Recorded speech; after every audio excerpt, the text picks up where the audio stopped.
Today is what? Today's Dalet Kislev, the fourth day of the month of Kislev. Just for the record, in the year that I got married, Dalet Kislev was on Shabbos. And we got married the Monday after. So this Shabbos will be 35 years since we were married, Baruch Hashem.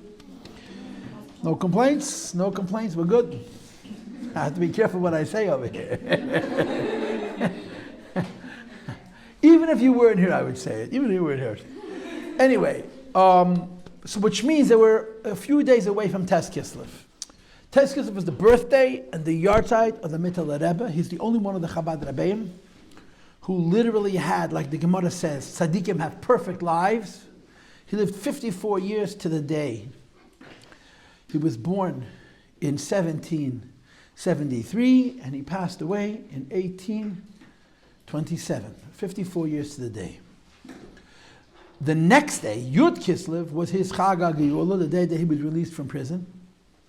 And one of the reasons why the Mitteler Rebbe's Chag HaGeula is not celebrated like the Alter Rebbe's Chag was celebrated, because he passed away before the Geula was complete. That's the story. He passed before the Geula was complete. So I'm supposed to talk about Mitteler Rebbe, but I have the option of talking about any part of the Mitteler Rebbe's life that I choose. That's the advantage that I have. And what I'm going to talk to you about is his arrest and liberation. That's our topic. The story of how the Mitteler Rebbe was arrested and liberated. The Mitteler Rebbe presided over Chassidim after a war. He became a Rebbe in 1814, which was right after the war between Russia and France. Wars are very destructive. War destroys property, war destroys businesses, war destroys families, war destroys everything. When the Mitteler became a Rebbe, his Chassidim were incredibly poor. Life was very, very hard, and it took them a lot of time and effort to rebuild their lives.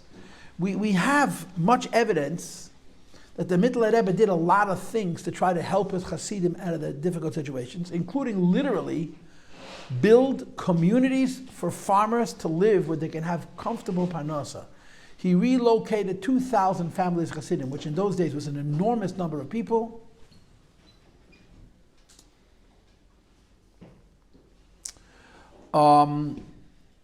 To a place called Kherson, which is in the Ukraine, where they had comfortable parnasa. They would live comfortably in the Ukraine till the Holocaust, well over 100 years. But the Mitteler Rebbe personally was at a terrible disadvantage. Why? Because when the war with Napoleon started, Alter Rebbe ran away. Why did he run away? He didn't want to be under Napoleon's jurisdiction even for 1 minute. And just to add insult to injury, what did the Alter Rebbe do before he left Liadi? He burned his house to the ground. So when the Alter Rebbe passed away, there was no place to go back to. There was no home. And the Mitteler Rebbe literally had to figure out where he was going to live. But you have to remember something. The Alter Rebbe was supporting his entire family. Alter Rebbe had 6 children. He had 3 boys and 3 girls. All married with children of their own. Some of whom had children who were married. In other words, you were dealing with a very big family, and for the most part, they all lived in Liadi around the Alter Rebbe, and the Alter Rebbe was responsible for all of them financially. Just for one example, that Tzemach Tzedek was the Alter Rebbe's grandson. He was the Mitteler Rebbe's son-in-law. The Mitteler Rebbe was supported by the Alter Rebbe. Mitteler Rebbe only learned in Daven, and the Tzemach Tzedek also did basically the same thing. So the Alter Rebbe had to provide financial support for many people.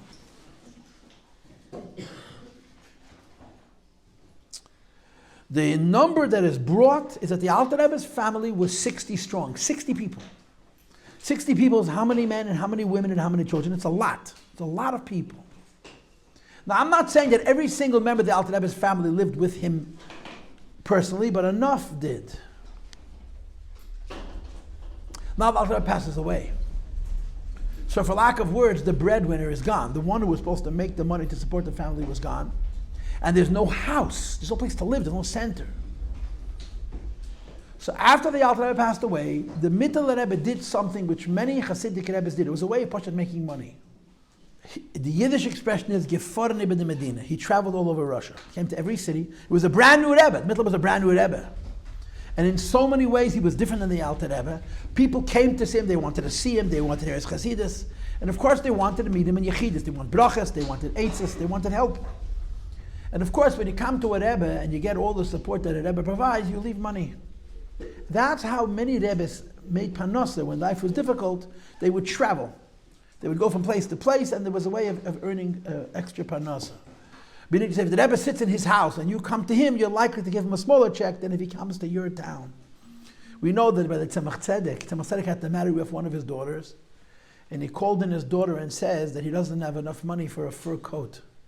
How important for her is it to have a fur coat? She says, I don't need it. So he said to her, if you would insist on having the fur coat, I would have to travel, and because you don't need it, I can stay home, and I appreciate the fact that you're saving me the tirche of traveling. This was a tradition. So the Mitteler Rebbe traveled to many, many cities. He met many, many people, and he raised a lot of money. How much money did he raise? He raised 35,000 ruble. 35,000 ruble the year after the end of a terrible war was a substantial amount of money. After he raised the money, he appointed a committee of 2 or 3 people. I forgot how many, but we know their names. And he said to them, you are responsible to distribute the money. So every one of the Alter Rebbe's children and grandchildren who was married was given a lump sum. Some were given 500 ruble, some were given 1,000 ruble. It was a lot of money. I don't know how much 500 ruble was then, but it was not $50. It was like the equivalent of tens of thousands of dollars today. Depending on the size of your family, you either given 500 ruble and 1,000 ruble.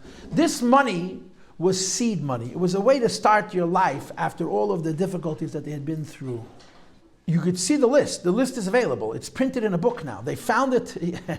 I always like to say Russia is a utopia. Russia's Soviet Union is the perfect society. In Russia, you have everything in the world. There's one thing that Russia doesn't have, and it's a big miracle that it doesn't have it. Russia does not have any paper shredders. There are documents that were found now in Russian archives that talk about the Baal Shem Tov as physically living. Papers, documents that are 350 years old.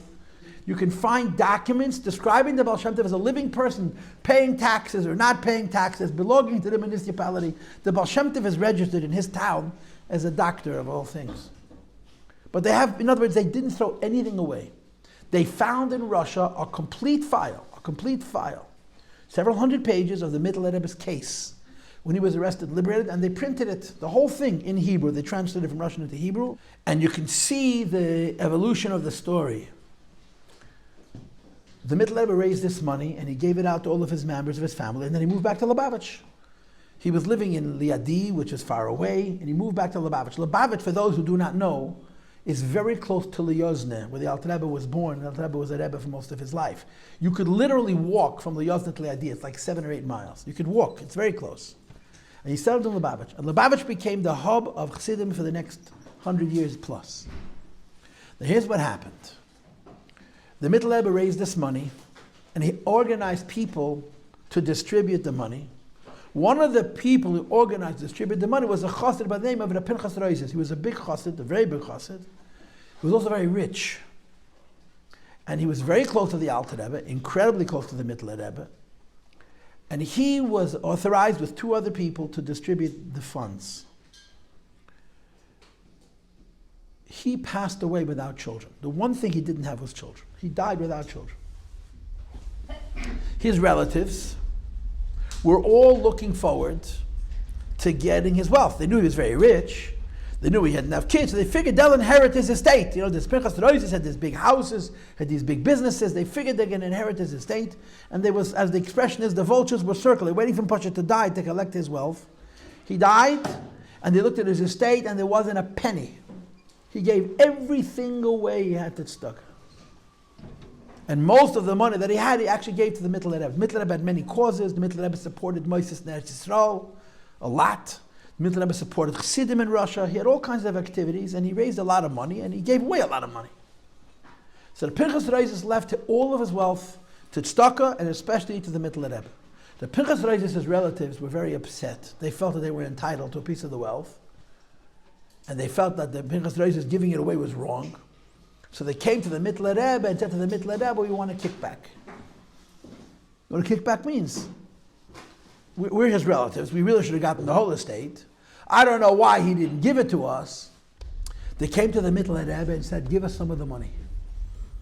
Our rich uncle, our rich cousin died, left with millions of rubles. We're entitled to some of it. And the Mitteler Rebbe said, he didn't give the money to me. He gave the money to tzedakah. It's not my money. It's tzedakah money, and I have to distribute it equitably, responsibly. And I can't give you a penny. So they told the Mitteler Rebbe that if they're not going to give him some of the money back, they're going to create a mesida, a libel, and they're going to go to the government and make his life difficult. And the Mitteler Rebbe wasn't exactly frightened. The Mitteler Rebbe said that with all due respect, first of all, I'm not afraid of you. And second of all, even if you were frightening with me, that doesn't allow me to take stock of money and give it to you as a kickback because you decide that you want to extort me. So that's exactly what they did. They created a libel that had no basis, in fact, none, against the Mitteler Rebbe. The sad part of the story was that they joined forces with relatives of the Mitteler Rebbe. For those who do not know, the Alter Rebbe's wife, whose name was Rebbe Stenne, the Mitteler Rebbe's mother, came from a very, very rich family who were misnagdim, big misnagdim. Some of them eventually gained great respect for the Alter Rebbe, but some of them remained very jealous. The Mitteler Rebbe was their cousin. And they joined together with Pinchas Reis's relatives who had a beef because they wanted some of the money, and they made up a Baba Maisa about the Mitteler Rebbe, which basically meant that the Mitteler Rebbe was using money irresponsibly. He was extorting money, he was taking money from his Chassidim that they didn't have, and that he was using the money to, as they say, to fatten his own wallet, to make himself rich, and that the government has to examine how the Mitteler Rebbe handles stock of money. That was the libel, basically. The fact that he was supporting a yishuv in Eretz Yisrael also wasn't good because Russia and Turkey, which was at that time the owners of Eretz Yisrael, were always at odds. So they made up this whole thing that his involvement in Eretz Yisrael, also the same kind of thing that they said by the Alter Rebbe. But they needed proof. How do you bring proof that the Mitteler Rebbe is stealing money from his Chassidim and using it recklessly? So they found a letter in the Pinchas Reis's estate, which we now have. You can see the letter, the copy of the letter, but you see the letter precisely. It's a little bit different than the version of the story which was published years ago in the Sefer Beis Rivka. The Mitteler Rebbe says, I raised 35,000 ruble and I gave out a quarter. I told you this before. The Pinchas Reis was a Gabbai Tzedakah. He was involved in the Mitteler Rebbe's activities. The Mitteler Rebbe wrote him, I raised $35,000 and I gave out a quarter. But it's written in Hebrew, and it's written in the kind of way that could very easily be read to mean, I raised money and I gave out 35,000 ruble, which is a quarter. You see the difference? If the Mitteler Rebbe raised 35,000 ruble and gave out a quarter, that's about 9,000 ruble. But if he raised money and gave out 35,000, which is a quarter, that means he raised 140,000 ruble. 140,000 ruble in 1813 to raise that kind of money was impossible. It meant that every chassid had to literally bankrupt himself. And they came to the government with this piece of paper and said, look what kind of rabbi this is. He extorts money from his Chassidim. He lives high on the Hag. He lives like a rich man. His Chassidim are very poor. He doesn't care about them. And he's like this king who takes advantage of people, and he thinks only about himself. That was the libel. That was the mesida. They were claiming that the Mitteler Rebbe is irresponsible. He is what they call in English, it's a great English word, impropriety. Impropriety means gneva, but it's a lawyer word. Impropriety, financial improprieties. This was the libel. The whole thing was not true.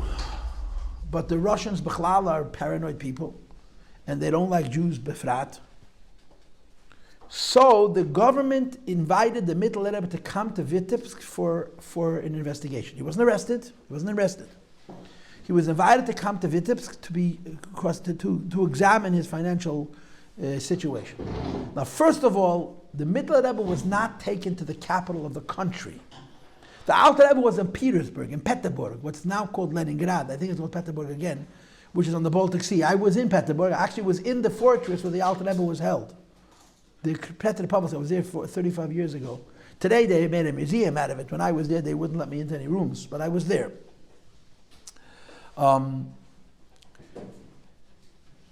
The Mitteler Rebbe was taken to Vitebsk. Vitebsk was like Albany, the capital of the state, the gubernia in which Lubavitch was. And sometimes it's called the Mogilov gubernia, Mohilov in Russian, and sometimes it's called the Vitebska gubernia. Gubernia means a state. I don't know how it could sometimes be Mogilov and sometimes Vitebsk, but that's the fact. Sometimes Lubavitch is part of the state of Vitebsk, some the state of Mogilov.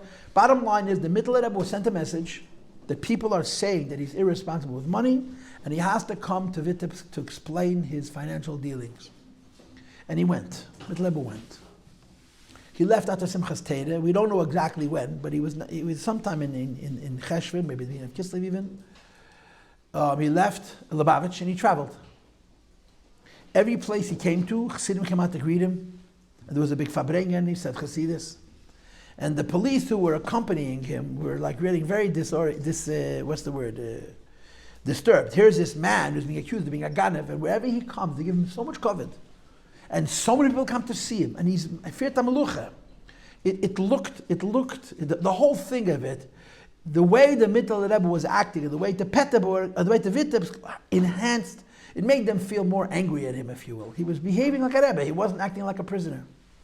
He came to Vitebsk, and he was held, and he was given places to stay in the homes of the government, and he stayed there for a few weeks. During the time, he had to explain his finances, what he did with his money. And there was an actual trial. There was actually a trial. Now, we don't know everything about that trial, but we know some about the trial. First of all, appreciate the fact the basic trial was that he's taking too much money of people who can't afford to give it, and that he's spending the money in a way which is not responsible. He's living very happy and free and pleasuresome when people are around him or giving him the money or having such a hard time. The Mitteler Rebbe didn't like it. The Mitteler Rebbe felt like his space was invaded. Like his privacy was invaded.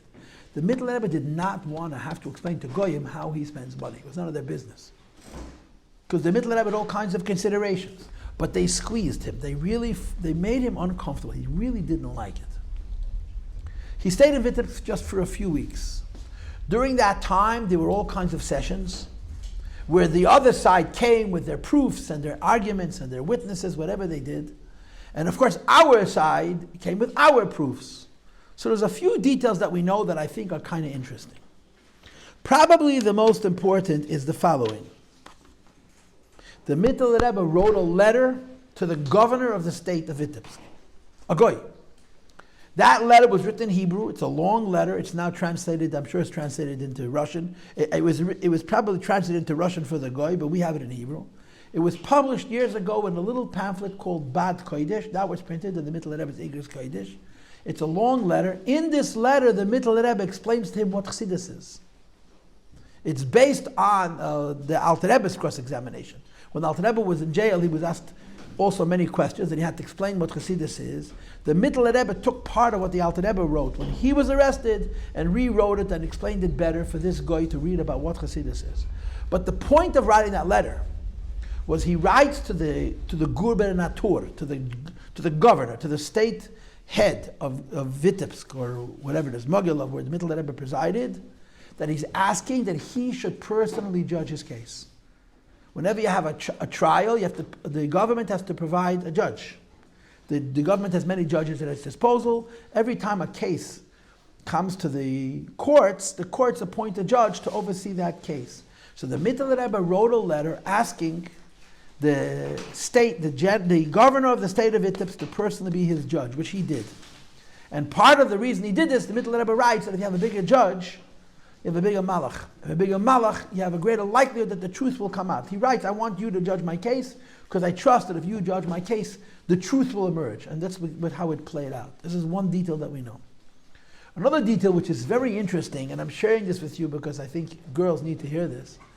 The Mitteler Rebbe had 7 daughters and 2 sons. The Tzemach Tzedek had 7 sons and 2 daughters. The Mitteler Rebbe's daughters were very beautiful, and they were very powerful. They had characters. They were really strong personalities. We know about the Mitteler Rebbe's daughter who was married to the Tzemach Tzedek, that she was a personality. She and the Tzemach Tzedek, it was an interesting marriage. They were very strong characters, very, very strong characters. One of the Mitteler Rebbe's daughters acted as his lawyer. One of his daughters came every day to the court and defended her father, and she spoke Russian well, she was very presentable, and she did what she had to do to protect her father's interests. She realized at a certain point that the guy was delaying the verdict because he liked to look at her. She was pretty. It took her a while to chap that the guy was schlepping because he liked when she would come and stand in front of him. So she never came again. She never came again. No, in America you use that as an advantage. She sent somebody in her place. She didn't need that, It's a detail which I think girls need to hear. She avoided it. The end of the story was that they were arguing that the Mitteler Rebbe is a Ganef, basically. And the Mitteler Rebbe's side was saying that this is nonsense, this is ridiculous. And it was dragging on and dragging on and dragging on. So finally the Mitteler Rebbe said, you know what, I'm going to go myself and I'm going to defend myself. And the Mitteler Rebbe said to the court, on this and this date, I'm going to come and I'm going to speak for myself. The Mitteler Rebbe put on his big day Shabbos, he put on the Shabbos clothes. And the way you see in the picture that Tzemach Tzedek is wearing white, it was silk, white streimel, head to toe white. All the first three Rebbes of Chabad dressed that way on Shabbos. The Alter Rebbe dressed that way. On Shabbos and Yom Tov they wore white, they even wore white shoes. They were white head to toe. The Alter Rebbe dressed that way, the Mitteler Rebbe dressed that way, and the Tzemach Tzedek dressed that way. The Rebbe Maharash did it. Sometimes the Rebbe Rashab said he's not on that madrega, he discontinued this minute. But the Mitteler Rebbe walked into that courtroom, he looked like a Kohen Gadol. He looked gorgeous. He looked so good that they were afraid that the judge would feel like he's showing him up, like he looks better than he does. And he came into the courtroom, he made an enormous impression, the way he walked in. And he had a showdown, he had a direct confrontation with the other side. And I don't know if he was talking to one of his relatives or one of Pinchas Rei's relatives, doesn't matter. But it was somebody who knew him. The extortionists, the other side, were not strangers. They knew who the Mitteler Rebbe was. Some of them were Pashut family members. And others were the relatives of one of his greatest Chassidim. He knew who they were. And the Mitteler Rebbe started to push back. You know, he doesn't sit there like a Nebuchadnezzar. He started to argue that this whole thing is nonsense. And you're making it up. And you're doing it because you're angry. He defended himself. And it went on for a while, and at some point, the Mitteler Rebbe was pushing back with words on this person who was accusing him of being a Ganef, and he was looking stupid. So the guy blurted out, "Oh, but the Rebbe, how could you say this, that?" So the Mitteler Rebbe turns around to the judge and says, he calls me a thief, and then he calls me a Rebbe. In one said he'll be a Ganef, and then he calls me a Rebbe, a Ravin. And he looked terrible. The other side looked so bad that the judge threw the case out. He just threw it out. This is one of the terms they use in legal cases. When you come to a court to present a prosecution, you want to try somebody, if the judge doesn't think you have enough evidence, he just throws it out. After the Mitteler Rebbe's confrontation with his opposition, the judge threw the case. Finished, get away, this is nonsense. He threw it away. He told the Mitteler Rebbe's relatives, the Pinchas Rei's relatives, to go home and fly a kite, and he told the Mitteler Rebbe, go home to Lubavitch, it's finished. And that's what happened. There was a problem. The problem was the government didn't really mean it. They got rid of the other side. But now the other side became the government itself. The government began to meddle in the Mitteler Rebbe's affairs. Not that the government felt that the Mitteler Rebbe was a Ganef, but there was an opportunity. Russia was a very anti-Semitic country. And it wasn't a democracy, it was an autocracy. You did whatever you wanted. And they began to meddle in the Mitteler Rebbe's affairs, push it to bother him, to control them. You know, they were afraid of the Alter Rebbe, they wanted to control him. So they had a way in, they started to mix, they started to, show us your books, auditing. There was no accusation, the accusation was gone, but they still meddled. And they bothered him, and they bothered him, and they bothered him, and they bothered the Mitteler Rebbe really did not like it. And it didn't stop after he passed away. In fact, there is an official document which closes the case completely, where the government said, yeah, you're a tzaddik, you're innocent, literally a few days after the Mitteler Rebbe's talks. And it's probably true that the only reason the document was written because he was gone. But they bothered him until the end of his life. They bothered him to the end of his life. That's the story. And the Mitteler Rebbe felt very, very invaded, and he was. And it gave the Mitteler Rebbe the mindset which you have in Chumash, in Pashas Miketz, Loma Tisro. You know what Loma Tisro means? Yaakov Avinu says to his children, Loma Tisro. There was a hunger. Nobody had any food, but Yaakov's family did have food. And Yaakov says to his children, Loma Tisro, why should we show off? Why should we look different than everybody else? And that's why he said to them, it's time to buy food, even though you still had food. The Mitteler Rebbe decided that part of the reason Lubavitch is suffering so much, because Lubavitch was so showy. And it was, and I'm going to explain this to you soon. So he began to withdraw a lot of the right word is the culture. The Chabad Chassidus had a beautiful culture, beautiful form, that peaked by the Mitteler Rebbe. And because of this arrest and liberation, the Mitteler Rebbe already made this decision. Tzemach Tzedek took it to an extreme, that Chabad needs to be low-key. You can't be as beautiful as you could be, because the government gets jealous and they start to poke into your affairs. It's better they shouldn't listen. They shouldn't mix in. Now, of course, first of all, the story goes, let me just finish this story, that he was in Petersburg just for a few weeks. How to know exactly how many? He was in Petersburg for a few weeks. I have till what time? 25. What time was it now? 13. He was in Petersburg for a few weeks, and then you let him go, but even after they let him go, the trial really, the mixing into his affairs continued. So the story was like this. When he was in Petersburg, he wasn't held in a prison. He wasn't like the Alter Rebbe. He wasn't held in a case, in a dungeon, in a cage. He was helping government departments, very comfortable government departments. And he said he needs to have a Chassidim. He needs to have a Chassidim. Why? He needs a minyan.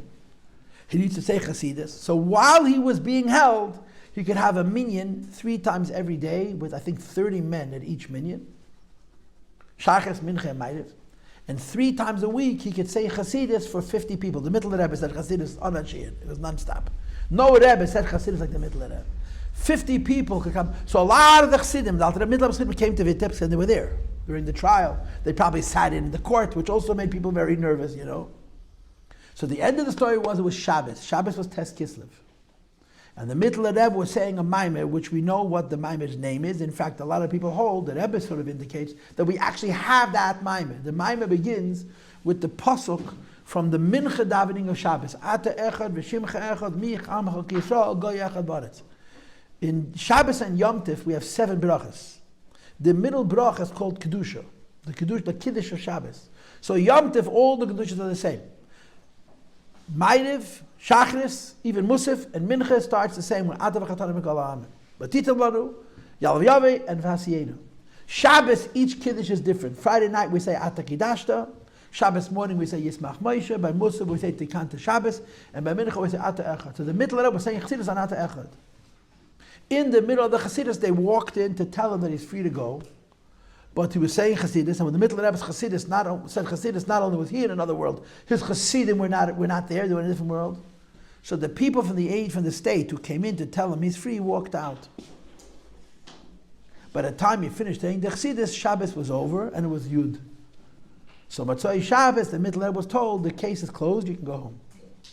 So it turns out that because he was saying Chassidus, there was a delay in telling him the besura of his verdict. In other words, under different circumstances, the Mitteler Rebbe would have been born Tes Kislev, would have passed away Tes Kislev, and his Chag HaGeula would have been Tes Kislev. Just like the Frierdiker Rebbe's Chag HaGeula is on his birthday in Beis Tammuz. The pilot was delayed till Yud Kislev, and that's why the Chag HaGeula of the Mitteler Rebbe is Yud Kislev. And to put it to you in plain words, Yud Kislev is the same as Yud Tes Kislev, and Beis Tammuz, and Chamisha B'Tevis, Hey Tevis. Tes Kislev is not. It's not considered the Chag HaGeula because they didn't tell him that he's free till the next day. Yud Kislev we don't say Tachnun, Yud Kislev we are Kapota. Yud Kislev is a Chag HaGeula. The question becomes, however, why we don't make such a big Yom Tov out of Yud Kislev out of Yud Tes Kislev. Yud Kislev is a big Yom Tov, such a big party. How come Yud Kislev seems to be so low key? And the answer, the way we understand it, is because the Mitteler Rebbe Pasha did not live to celebrate it. He was released from prison. He was let go home.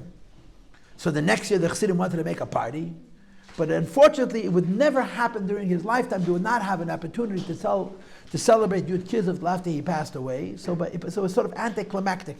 It didn't become the Yom Tov it could have become because of the stalkers of the Mitteler Rebbe. I saw in one Rishima someplace where the Mitteler Rebbe said once, the Mitteler Rebbe said that Avraham Avinu was given 2 choices. Are you familiar with this Medrash? Avraham was given 2 choices. When Avraham was told by the Eibishter that his children were going to be Hashem's children, was given 2 choices.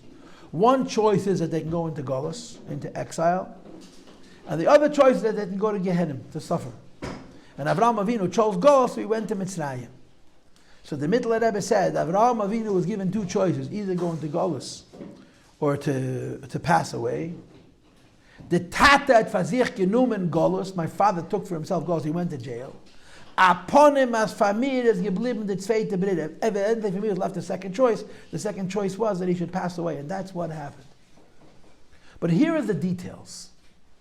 The rumor always was, and the previous Rebbe even writes this, that the Mitteler Rebbe was released from prison, Yud Kislev Tov Kuf Pei Zayin, that would be 1826. And he would pass away the next year, the day before, Tes Kislev Tov Kuf Pei Ches, 1827. But the previous Rebbe actually told the Rebbe that we're not sure. We're not sure, was the Mitteler Rebbe released from prison 1 year before he passed away, or was he released from prison 2 years before he passed away? Why? Because both the year before he passed away and 2 years before he passed away, the kviyas of the Yemei HaShavua, the Yemei HaChodesh is the same. Tes Kislev is Shabbos and Yud Kislev is Sunday. In the Rebbe's journal, which is now printed, you see the Rebbe does the math according to the Hebrew calendar to prove that those 2 years in succession, Tes Kislev was Shabbos and Yud Kislev was Sunday. They found these documents 30 something years ago, and the documents show clearly that the Mitteler Rebbe was released from prison not 1 year before he passed away, but 2 years. Which now creates the question, if he passed away, if he lived 2 years after he was released from prison, why didn't Yud Kislev become a Yom Tov the year in between? If he was released in 1825 and he passed away in 1827, why in 1826, which is Tov Kuf Pei Zayin, was there no big Yom Tov made out of Yud Kislev? And the answer to that question is because he wasn't really free. They let him go. But they didn't let him go. They were holding on to him. The Russian government was holding on to Mitteler Rebbe with vicious. You should know the following. The Lubavitcher Rebbeim, the Frierdiker Rebbe told us to the Rebbe, it's in the Rebbe's journal, which is now published. The Lubavitcher Rebbeim were officially recognized by the government as an honorable mishpach. The Tzemach Tzedek, the third Lubavitcher Rebbe, had a citation from the king of Russia, from the Tsar himself, that Lubavitcher Rebbe's, the Shneerste Mishpacha, is called Ezrach L'nichbad Deriseyim. That means honorable citizens forever. As long as there would be a king, a monarchy in Russia, the Lubavitcher Rebbeim were considered special citizens. Ezrach Nichbad L'Geriseyim. After the Alter Rebbe helped Alexander, the Alter Rebbe helped the Russians win the war. Alexander, who was a king in Russia, was an anti-Semite, he wasn't the biggest anti-Semite, but he was anti-Semite, gave the Alter Rebbe a similar citation that he's an honorable citizen. And the Frierdiker Rebbe says to the Rebbe, our Rebbe, they gave us a lot of honor, but we never felt safe. It was a show. On the outside, they treated us with great respect, but they always were looking at us, and any day they could turn on us. In other words, they never felt secure. The Russian government, the Russians are paranoid people. Anybody who has any power, they were afraid. The Rebbeim had power. The Alter Rebbe had real power. The Mitteler Rebbe had real power. Chassidim were very loyal, and they were worried about that power. So although on the outside they gave the Rebbeim much respect, behind it all it was nicht azay gishmak. So although he was released from prison 2 years before he passed away, he never got to celebrate it because it wasn't over. His case was not finished until he passed away. And it's possible that had he not passed away, the case would have continued. So there is this parsha of the Mitteler Rebbe suffering because of this arrest. In other words, it never really finished. In addition, the Mitteler Rebbe, at the end of his life, got sick. He was not well. He lived only 54 years, but at the end of his life, he got sick. I don't know how much more before he passed away he got sick, and I don't know the details of it, but at the end of his life, the Mitteler Rebbe wasn't well. And what's interesting is, the Mitteler Rebbe's relationship with the Tzemach Tzedek was very similar to the Frierdiker Rebbe's relationship with our Rebbe. Right? What do our Rebbe and the Tzemach Tzedek have in common? Number one, their names are both Menachem Mendel. Number two, their wives are both Chaya Mushka. Number three, they're both the son-in-law of the earlier Rebbe, not a son. Tzemach Tzedek was the Mitteler Rebbe's nephew, and he was married to his daughter, son-in-law. And the Rebbe, the Gezunza, and our Rebbe is the son-in-law of the Frierdiker Rebbe. And both of them, both the Tzemach Tzedek and our Rebbe, stayed away. They didn't want to be involved. When the Mitteler Rebbe was a Rebbe, when the Frierdiker Rebbe was a Rebbe, the Tzemach Tzedek and the Rebbe, our Rebbe, didn't want to be close. Why? They wanted to do their own thing. They wanted to learn in daven. Tzemach Tzedek didn't want to live in Lubavitch. He did not want to live in Lubavitch. He said to the Mitteler Rebbe, if I live in Lubavitch, you're going to put me to work. I want to be my own man. I want to learn a daven. I want my own circle. And the Mitteler Rebbe said, please come live in Lubavitch. I promise you I will not bother you. The Rebbe lived away from the Frierdiker Rebbe for 13 years in Berlin and in Paris for all kinds of reasons. And one of the reasons is, we know this from documents, if you be near the Frierdiker Rebbe, the Frierdiker Rebbe put him to work and he wanted to learn a daven.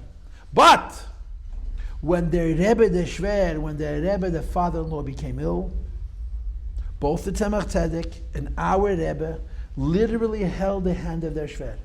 The last years of the Mitteler Rebbe's life, the Tzemach Tzedek stopped thinking about himself in his own Oteret Vayda. He became, the Frierdiker Rebbe writes in one place, it was like two kings sharing one crown. The Tzemach Tzedek helped the Mitteler Rebbe completely. And of course, our Rebbe in America held the hand of the Frierdiker Rebbe, and for those 10 years where the Frierdiker Rebbe was so physically limited, the Frierdiker Rebbe was able to do the things that he did here in America the way he did them only because of our Rebbe. So the last couple of years by the Mitteler Rebbe and the last 10 years by the Frierdiker Rebbe, their son-in-law, the Rebbe de Edim, the Rebbe to be, and their son-in-law literally held the hands of their Shver, and Moshe Yodav Dechadi, everything the Mitteler Rebbe did the last years of his life, everything the last Frierdiker Rebbe did, he did with the help of his father-in-law. And there's an interesting little vart, and it's not a little vart, it's just a short vart, that our Rebbe said to the Frierdiker Rebbe. He once asked the Frierdiker Rebbe, it's in his diary, he actually read it by Fabrengen. Could you say about the Tzemach Tzedek in the last years of the Mitteler Rebbe that it's two kings sharing one crown? That was the expression. Can you say that the last few years of the Mitteler Rebbe's life, the Tzemach Tzedek and the Mitteler Rebbe were sharing one crown? Now I want to tell you what I think.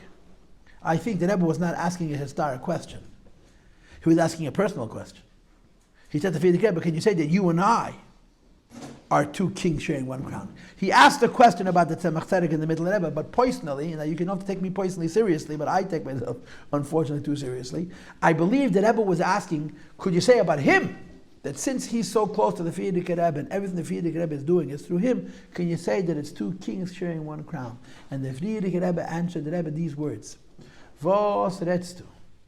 A Rebbe is not einer. What are you saying? Like, it's ridiculous. There's only one Rebbe. As sick as the Mitteler Rebbe may have been, and as dependent he was on the Tzemach Tzedek, Kozmad, the Mitteler Rebbe was alive, it was the Mitteler Rebbe. The Rega after the Stakos of the Mitteler Rebbe was Tzemach Tzedek. And again, my assumption is that if this question was being asked by the Rebbe personally, this was the answer the Frierdiker Rebbe gave him. There's Daber Echad Lader V'lei Shnei Dabam. Every generation has one spokesperson, one Rebbe, one Nasi Yisrael. And the Tzemach Tzedek helped the Mitteler Rebbe, the Rebbe helped the Frierdiker Rebbe, but there's ein Malchus Negas Bechavata Afilik Chut Ashayra. The Gemara says one kingship does not touch a kingship, even like the breath of a hair. When one Rebbe passes away, Istach. What's the lashon of the pasuk? That when the when one sun sets, immediately the other sun rises. So the Mitteler Rebbe was ill at the end of his life. But he was somehow saying Chassidus like forever. The last years of Mitteler Rebbe's life were complete chaos. The 1 year he said so much Chassidus, they had no time to make akofes. They made akofes at the Simchas Torah. It was nonstop. The arrest was a big setback. It was a very big setback. And b'derech hateve, this was enough. But there's another thing, which I spoke to the girls on Monday about, but I'm not going to tell it to you. The Mitteler Rebbe, this is the Gezeit of the Cantonisten. You ever heard of the Cantonists? You know that story? It started at the very end of his life.